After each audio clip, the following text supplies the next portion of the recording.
Welcome back. We now cross over to our international correspondent, David Kibuka, who is in Tunisia. Dave, what's happening there? The Mo Ibrahim Prize, which is awarded to an African leader for good governance, has gone unclaimed for the 4th time.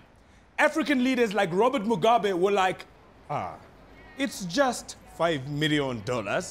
I can make more than that in one farm invasion. Aren't you being Afro-pessimistic, Dave?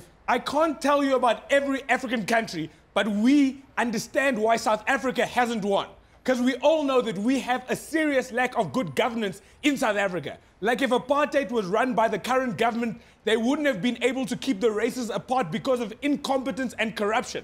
Like Nelson Mandela would have went to jail but got out after 3 weeks because they lost the docket. Long walk to freedom would have been short walk to freedom. But some would argue that things are improving, Dave. Improving where?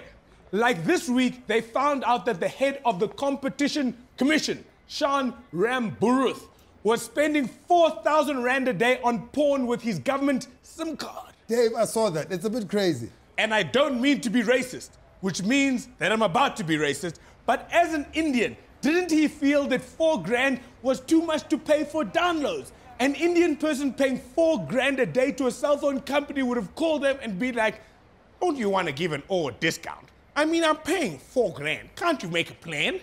Dave, not only is that racist, but that's probably the worst Indian accent I've ever heard in my life. It's an Indian person from Mauritius, Lord. It's an Indian person from Mauritius. And finally, if you're watching that much porn, you're obviously not going to meetings, and nobody cares at the Competition Commission because the rest of the people are probably busy taking bribes on things like the bread price and the sugar price, so they don't notice that their boss is not ever there, and when he is there, he's always lying down smoking a cigarette. That was nice. So what do we do, Dave? Africa needs to solve its own problems in its own way. We can't just use the governance standards of other continents because we have a different history to other continents. They didn't have slavery and colonialism, which puts us on the back foot. They want us to ignore it, but it puts us on the back foot when it comes to development. And on top of that, we have a population where everybody wants to be a DJ, so it's hard to progress. But Juju was the DJ. Juju was the DJ. He turned out fine. Well.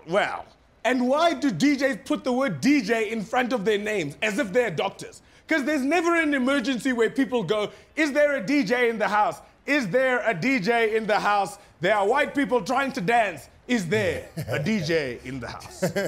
Dave, that's so lame, Dave. Dave, that was lame. Can't you come up with better things to say on this show? Thank you, Lord. Well, there you have it, ladies and gentlemen. That was David Kibuka. Lord knows where he is. News that moves. ENCA.com.